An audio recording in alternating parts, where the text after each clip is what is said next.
നമസ്കാരം. മലയാളി വാർത്ത ഇൻസൈഡിലേക്ക് സ്വാഗതം. മിഡിൽ ഈസ്റ്റിൽ സംഘർഷാവസ്ഥ തുടരുന്നു. ചൊവ്വാഴ്ച US പ്രസിഡന്റ് ഡൊണാൾഡ് ട്രംപ് ഇറാനിലേക്ക് മറ്റൊരു അമേരിക്കൻ അർമാഡ കൂടി ഇറാനോട് അടുക്കുകയാണെന്ന് വ്യക്തമാക്കി. ഇറാൻ ചർച്ചയ്ക്ക് തയ്യാറാണെന്ന് അറിയിച്ചിട്ടുണ്ടെന്നാണ് US പ്രസിഡന്റ് ഡൊണാൾഡ് ട്രംപ് വ്യക്തമാക്കുന്നത്. US അയച്ച അർമാഡ കണ്ട് ഇറാൻ ഭയപ്പെട്ടു എന്നാണ് ട്രംപിന്റെ അവകാശവാദം. ഇറാനുമായുള്ള സാഹചര്യം മാറിക്കൊണ്ടിരിക്കുകയാണ്. ഇറാന് സമീപം അമേരിക്കയുടെ ഭീമൻ അർമാഡയുണ്ട്, വെനസ്വേലയേക്കാൾ വലുത്. നാവിക വ്യൂഹത്തെ അയച്ചതിന് പിന്നാലെ ഇറാൻ ചർച്ചയ്ക്ക് തയ്യാറാണെന്ന് അറിയിച്ചിട്ടുണ്ട്. അവർ ഒരു കരാർ ഉണ്ടാക്കാൻ ആഗ്രഹിക്കുന്നു. അവർ പലതവണ വിളിച്ചു. അവർക്ക് സംസാരിക്കാൻ ആഗ്രഹമുണ്ട്. അമേരിക്കൻ മാധ്യമമായ ആക്സിയോസിന് നൽകിയ അഭിമുഖത്തിലാണ് ട്രംപ് ഇത് പറഞ്ഞത്. മേഖലയിൽ US സൈനിക പ്രവർത്തനങ്ങൾ വർദ്ധിച്ചുവരുന്ന സാഹചര്യത്തിലാണ് അദ്ദേഹത്തിന്റെ പരാമർശങ്ങൾ. ഇറാനുമായുള്ള സ്ഥിതിഗതികൾ ക്രമക്കേടിലാണ് എന്ന് ട്രംപ് നേരത്തെ പറഞ്ഞിരുന്നു.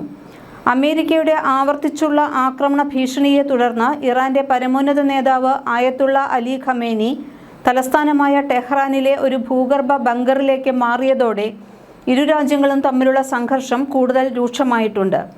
ആയത്തുള്ളയുടെ മൂന്നാമത്തെ മകൻ മസൂദ് ഖമേനി അദ്ദേഹത്തിന്റെ ഓഫീസിന്റെ ദൈനംദിന കാര്യങ്ങൾ ഏറ്റെടുത്തതായി ഇറാൻ ഇന്റർനാഷണൽ ഉദ്ധരിച്ച സ്രോതസ്സുകൾ പറയുന്നു. പശ്ചിമേഷ്യയിൽ US വ്യോമസേനയുടെ നേതൃത്വത്തിൽ വൻതോതിലുള്ള സൈനികാഭ്യാസങ്ങളും ട്രംപ് പ്രഖ്യാപിച്ചിട്ടുണ്ട്.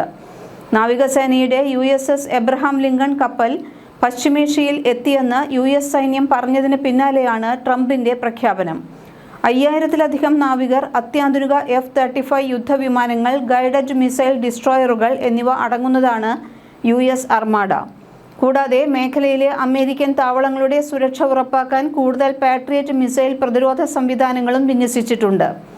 ഇറാനിൽ അതിശക്ത ആക്രമണം നടത്തുന്ന കാര്യത്തിൽ USഉം ഇസ്രയേലും തമ്മിൽ ധാരണയായെന്ന് ഇസ്രയേലി മാധ്യമമായ ചാനൽ 14 ഇക്കഴിഞ്ഞ ഞായറാഴ്ച US സെൻട്രൽ കമാൻഡ് മേധാവി ബ്രാഡ് കൂപ്പറും ഇസ്രയേലി സൈനിക ഉദ്യോഗസ്ഥരും തമ്മിൽ നടത്തിയ ചർച്ചകളിൽ ഇങ്ങനെയൊരു തീരുമാനം ഉണ്ടായി എന്നാണ് റിപ്പോർട്ട് പറയുന്നത്.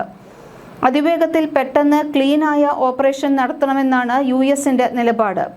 USന്റെ വിമാനവാഹിനി കപ്പലും യുദ്ധക്കപ്പലുകളും ഇതിനകം തന്നെ പശ്ചിമേഷ്യയിൽ എത്തിക്കഴിഞ്ഞു. USS എബ്രഹാം ലിങ്കൺ ഇന്ത്യൻ മഹാസമുദ്രത്തിലുള്ളതായി US സെൻട്രൽ കമാൻഡ് അറിയിച്ചു.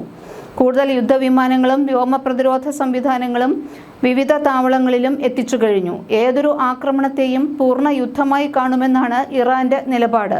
USS എബ്രഹാം ലിങ്കൺ എത്തിയതുകൊണ്ട് ഇറാന്റെ നയത്തിൽ ഒരു മാറ്റവും ഉണ്ടാകാൻ പോകുന്നില്ല. ഇറാനെതിരായ ആക്രമണം തങ്ങൾക്കെതിരായ ആക്രമണമായി തന്നെ കാണുമെന്ന് Hezbollah secretary general Sheikh Qassem Naim ഇന്നലെ പ്രസ്താവനയിൽ അറിയിച്ചിരുന്നു. ചൊവ്വാഴ്ച ഇറാനിയൻ കറൻസിയുടെ മൂല്യം വീണ്ടും റെക്കോർഡ് താഴ്ന്ന നിലയിലേക്ക് താഴ്ന്നു. അനൌദ്യോഗിക വിപണിയിൽ US ഡോളറിനെതിരെ 1.48 ദശലക്ഷത്തിലധികം ഇടിഞ്ഞതായി ഇറാൻ ഇന്റർനാഷണൽ ഉദ്ധരിച്ച വ്യാപാരികൾ പറഞ്ഞു. ഏതെങ്കിലും തരത്തിലുള്ള ആക്രമണം അമേരിക്കയുടെ ഭാഗത്തുനിന്നുണ്ടായാൽ ശക്തമായി തിരിച്ചടിക്കുമെന്ന് ഇറാനും വ്യക്തമാക്കിയിട്ടുണ്ട്. ഇറാന് പിന്തുണയുമായി UAEയും സൗദിയും രംഗത്തെത്തിയിരുന്നു. ഇറാനെതിരായ സൈനിക നീക്കങ്ങൾക്കായി സൗദി അറേബ്യയുടെ വ്യോമാതിർത്തിയോ ഭൂപ്രദേശമോ ഉപയോഗിക്കാൻ അനുവദിക്കില്ലെന്ന് സൗദി കിരീടാവകാശി മുഹമ്മദ് ബിൻ സൽമാൻ വ്യക്തമാക്കി. ഇറാനെതിരായ സൈനിക നടപടികളോട് സഹകരിക്കില്ലെന്ന് UAE വിദേശകാര്യ മന്ത്രാലയം അറിയിച്ചിരുന്നു. അതേസമയം ഇസ്ലാമിക് റിപ്പബ്ലിക്കിന് എതിരായ ഭീഷണികൾ അമേരിക്കയുടെ അസ്ഥിരതയ്ക്ക് കാരണമാകുമെന്ന മുന്നറിയിപ്പുമായി ഇറാൻ പ്രസിഡന്റ് മസൂദ് പെസഷ്കിയാൻ. ഇറാന്റെ സുരക്ഷയെ തകർക്കുക എന്നതാണ് അമേരിക്ക ലക്ഷ്യമിടുന്നത്. അസ്ഥിരതയില്ലാതെ മറ്റൊന്നും അവർ നേടുകയില്ലെന്ന് മസൂദ് പെസഷ്കിയാൻ സൗദി കിരീടാവകാശി മുഹമ്മദ് ബിൻ സൽമാനോട് വ്യക്തമാക്കി. അമേരിക്കയുടെ ഭീഷണികളെ വിമർശിക്കുകയും ചെയ്തതായും വിദേശ മാധ്യമങ്ങൾ റിപ്പോർട്ട് ചെയ്യുന്നു. അയൽരാജ്യങ്ങൾ തങ്ങളുടെ സുഹൃത്തുക്കളാണെന്നും അവരുടെ മണ്ണ്, ആകാശം, ജലം എന്നിവ ഇറാനെതിരെ ഉപയോഗിക്കുന്നവരെ ശത്രുക്കളായി കണക്കാക്കുമെന്നും Islamic Revolutionary Guard Corps IRGC നാവികസേനാ വക്താവ് മുഹമ്മദ് അക്ബർ സാദെ പറഞ്ഞതായി വിവിധ വൃത്തങ്ങൾ അറിയിച്ചു. ഇറാനെതിരായ സൈനിക നടപടികൾക്ക് സൗദിയുടെ വ്യോമാതിർത്തിയോ പ്രദേശമോ ഉപയോഗിക്കാൻ അനുവദിക്കില്ലെന്ന് കിരീടാവകാശി പെസഷ്കിയാന് ഉറപ്പു നൽകിയതായി സൗദി അറേബ്യയുടെ വിദേശകാര്യ മന്ത്രാലയവും അറിയിച്ചു. ഇറാനിലെ ഭരണകൂടത്തിനെതിരായ പ്രതിഷേധം അടിച്ചമർത്തുന്നതിൽ സൈനിക നടപടികൾ ഉണ്ടായിട്ടുണ്ട് എന്ന് അമേരിക്ക വ്യക്തമാക്കിയിരുന്നു. മനുഷ്യാവകാശ സംഘടനകൾ സൂചിപ്പിക്കുന്നത് പോലെ പ്രക്ഷോഭം അടിച്ചമർത്തുന്നതിന്റെ ഭാഗമായി നിരവധി പേരെ ആക്രമിച്ചിട്ടുണ്ടെന്നും അമേരിക്ക മുൻപ് പ്രതികരിച്ചിരുന്നു. ഇറാനിൽ പ്രക്ഷോഭം ആരംഭിച്ചതിനുശേഷം ഇന്റർനെറ്റ് സേവനങ്ങൾ പൂർണ്ണമായും വിച്ഛേദിക്കപ്പെട്ടിരുന്നു. അമേരിക്കൻ പ്രസിഡന്റ് ഡൊണാൾഡ് ട്രംപിന്റെ ഭീഷണിക്ക് മറുപടിയുമായി ഇറാന്റെ പരമോന്നത നേതാവിന്റെ ഇന്ത്യൻ പ്രതിനിധി ഡോക്ടർ അബ്ദുൾ മജീദ് ഹക്കീം ഇലാഹി രംഗത്തെത്തിയിരുന്നു. തന്റെ രാജ്യത്തിനെതിരായ പരാമർശങ്ങൾ പുതിയതല്ലെന്നും തങ്ങൾ എന്തിനും തയ്യാറാണെന്നുമായിരുന്നു അബ്ദുൾ മജീദ് ഹക്കീം ഇലാഹിയുടെ നിലപാട്. തന്നെ വധിച്ചാൽ ഇറാനെ തുടച്ചു നീക്കുമെന്ന ട്രംപിന്റെ പ്രസ്താവനയോട് പ്രതികരിക്കുകയായിരുന്നു അദ്ദേഹം.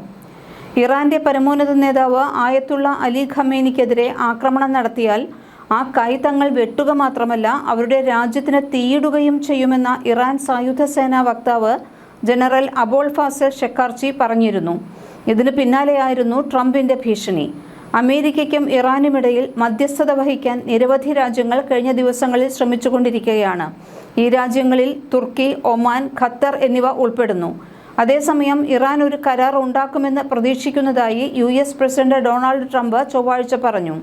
എന്നാൽ കഴിഞ്ഞ കുറച്ച് ദിവസങ്ങളായി വിറ്റ്കോഫുമായി സംസാരിച്ചിട്ടില്ല എന്നാണ് ഇറാൻ വിദേശകാര്യമന്ത്രി അബ്ബാസ് അരാഗ്ചി ബുധനാഴ്ച പറഞ്ഞത്.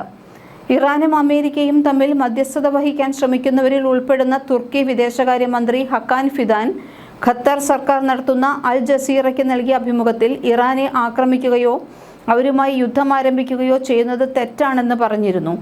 ഇറാൻ ആണവ വിഷയത്തിൽ ചർച്ചകൾ പുതുക്കാൻ ഇറാൻ തയ്യാറാണ്. ആണവ വിഷയത്തിൽ തുടങ്ങി ഇറാനുമായി നിലനിൽക്കുന്ന പ്രശ്നങ്ങൾ ഓരോന്നായി പരിഹരിക്കണമെന്ന് തന്റെ അമേരിക്കൻ സുഹൃത്തുക്കൾക്ക് നിർദ്ദേശം നൽകിയതായാണ് ഫിദാൻ പറയുന്നത്. എന്നാൽ ഇറാനിലെ പ്രക്ഷോഭകരെ കൂട്ടക്കൊല ചെയ്യുന്നതും തടവിലാക്കപ്പെട്ടവരെ കൂട്ടമായി വധശിക്ഷയ്ക്ക് വിധേയമാക്കുന്നതും തടയണമെന്നാണ് ട്രംപിന്റെ ആവശ്യം. പ്രതിഷേധക്കാരെ അടിച്ചമർത്താൻ ഇറാൻ നടത്തിയ നടപടികളിൽ കുറഞ്ഞത് 6126 പേർ കൊല്ലപ്പെട്ടതായി ഇതോടൊപ്പം റിപ്പോർട്ട് പുറത്തുവന്നിരുന്നു.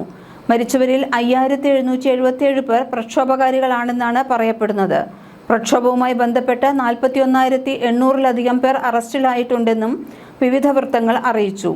തടവിലാക്കപ്പെട്ട 800ഓളം പേരുടെ വധശിക്ഷ ഇറാൻ നടപ്പിലാക്കാൻ തീരുമാനിച്ചിരുന്നു എന്നും എന്നാൽ തന്റെ സമ്മർദ്ദത്തെ തുടർന്ന് അത് നിർത്തിവെച്ചുവെന്നും ട്രംപ് അവകാശപ്പെട്ടുവെങ്കിലും ഇറാൻ ഭരണകൂടം ഇത് തള്ളി.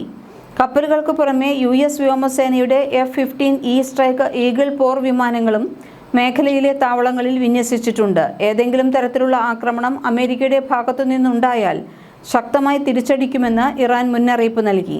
കഴിഞ്ഞ വർഷം ഇറാനിലെ ആണവ കേന്ദ്രങ്ങൾക്കു നേരെയുണ്ടായ ആക്രമണങ്ങൾക്ക് മറുപടിയായി ഖത്തറിലെ അൽ ഉദൈദ് വ്യോമതാവളത്തിന് നേരെ ഇറാൻ മിസൈൽ ആക്രമണം നടത്തിയിരുന്നു. നിലവിലെ സാഹചര്യം മിഡിൽ ഈസ്റ്റിൽ മറ്റൊരു വലിയ യുദ്ധത്തിലേക്ക് വഴിമാറുമോ എന്ന ആശങ്കയിലാണ് ലോകം. ചർച്ചകൾക്കുള്ള വാതിൽ തുറന്നിട്ടിരിക്കുകയാണെന്നും എന്നാൽ നിബന്ധനകൾ അംഗീകരിച്ചാൽ മാത്രമേ സമാധാന ചർച്ചകൾക്ക് സാധ്യതയുള്ളൂവെന്നും അമേരിക്കൻ ഉദ്യോഗസ്ഥർ വ്യക്തമാക്കുകയും ചെയ്തിട്ടുണ്ട്. മലയാളി വാർത്ത ഇൻസൈഡ്.